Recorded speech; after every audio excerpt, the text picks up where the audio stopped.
So when you buy your Makita XBU03 Leaf Blower, you may notice that the nozzle that extends from the front is not very long. It's only about 2.5 feet long.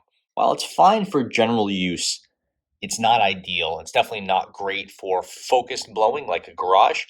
And it's hard to get, inside a plant or at the roots of a plant, stuff like that. What you have to do is you have to buy aftermarket accessories to extend the tube.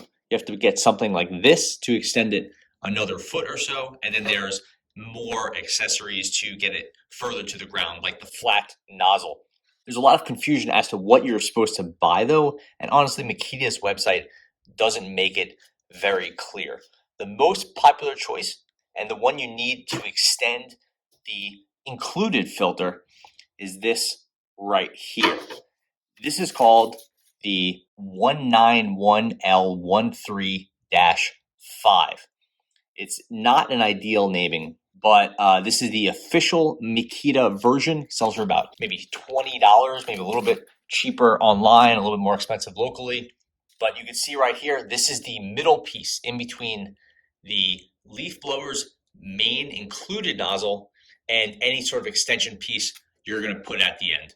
So it's the 191L13-5.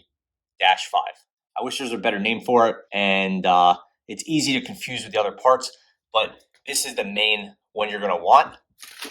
The very little markings on here, really just the direction, and the installation is very simple. All you have to do is, because right here,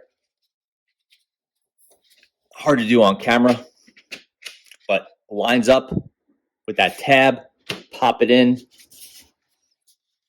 So you pop it in till this is right at this line right here, and now you just need to give it a twist.